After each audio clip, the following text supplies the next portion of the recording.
All right, today we're in Montana at the Grant-Kohrs Ranch National Historic Site. Let's go check this place out. I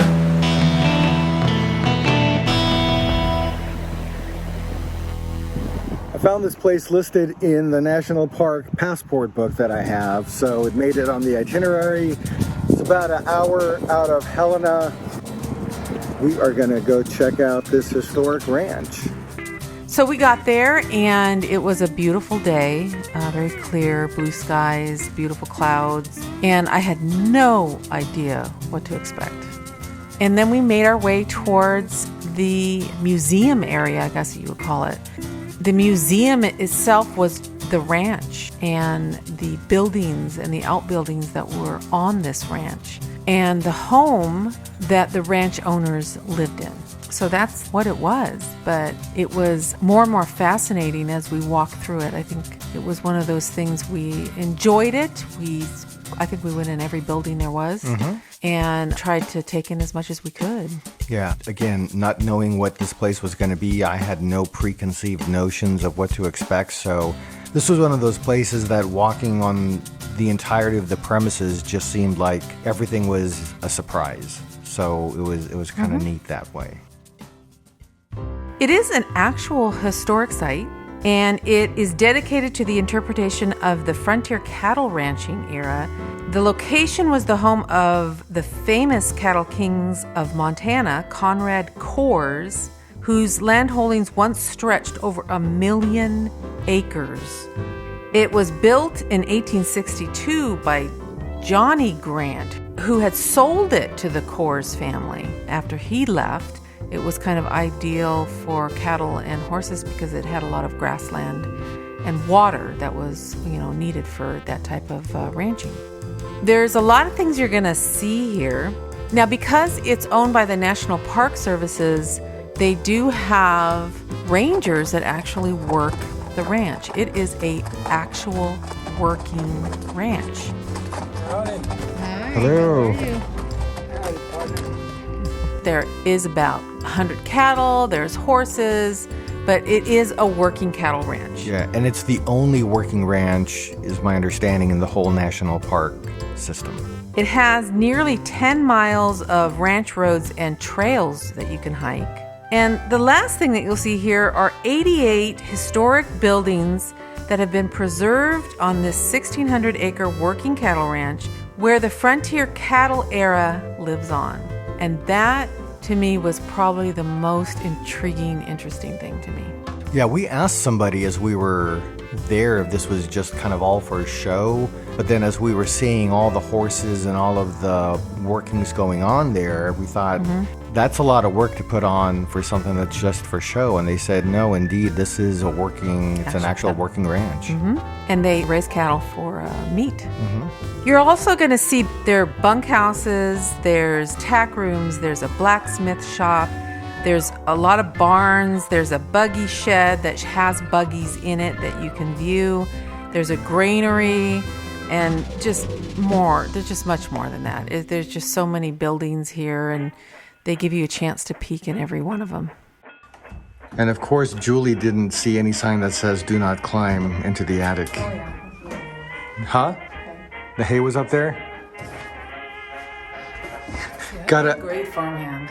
Gotta explore all the nooks and crannies, yes? Yes. Dining room where the cowboys had a ranch hand made 3 hearty meals a day. and they had to be on time when the dinner bell rang, otherwise they got cold food and cleanup duty. So it says the cook was the highest paid of the hired help. If he didn't make good food, the cowboys could not do a good job. Huh, no kidding. So that strategy has changed a little bit in the world, huh? Yep. Cowboys worked a sweat at the ranch, especially during the summer. The washroom saved them a trip to town for a shower, shave, and laundry.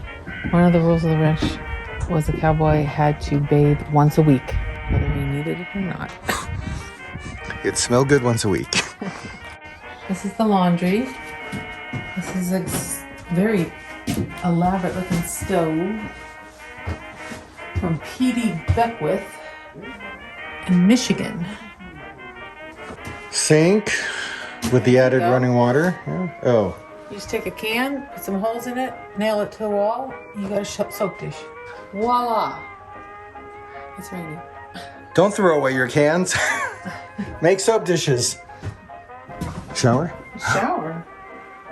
Hot and cold water, maybe? Yeah, it looks like hot and cold. Drain down to somewhere. That's pretty cool.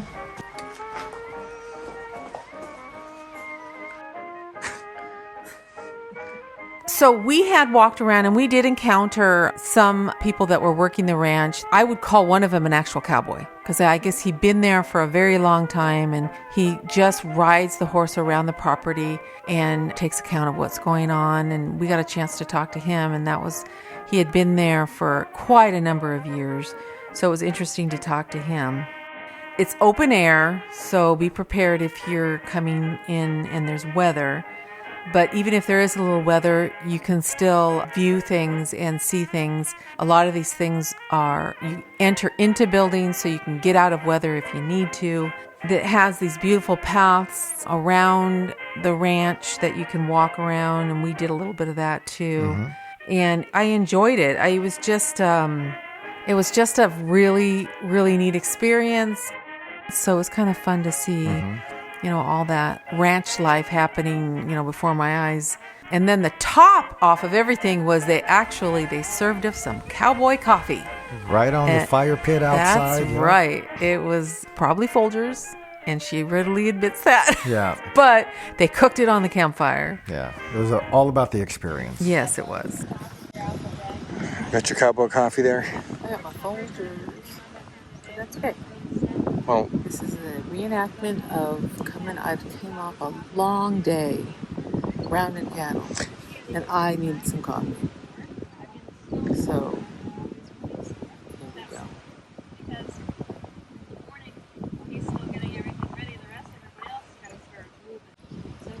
It's made over the campfire.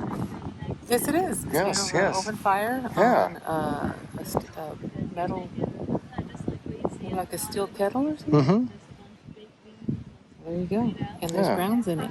That's like authentic. It is authentic. Authentic style. Yeah. Original recipe. Yeah. There you go. There is a garden that is still maintained that was the pride and joy of Mrs. Kohrs when she lived on the ranch. And these horses that are kept on the property. There's some really beautiful riding horses, but I think the horses that really caught my eye were the draft horses that do all the work. There was one ranger there who was presenting an overview of the artistic works of Charles Russell, who brought this world of the cowboy culture, the ranch lands, to life through visual art. So we spent time on the back porch of the main house where we had the privilege of having their story explained to us at the Grant-Kohrs ranch by the ranger/docents. He is an important cultural icon who represents the state of Montana and this world of ranching and cowboys. So that was a cool thing to experience. When you think about the national parks, you've got these great natural landscapes where you can visit, be it Sequoia, be it Yellowstone, be it Glacier, but the park system also preserves some of the story of America. One of the big stories is ranching, and that's what you're going to get here in Montana if you make the trip out to Deer Lodge.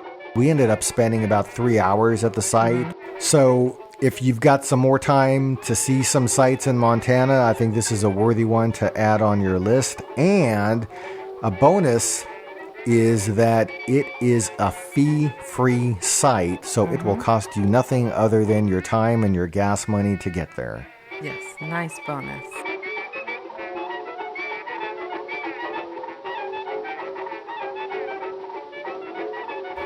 Thanks for watching this video. We hope you've seen some things that'll help you plan your future travel adventures. And if you like this video, please hit the subscribe button and like us. And if you have any comments, we'd love to hear from you. And until next time, keep on traveling, and we hope to see you at the places where we go.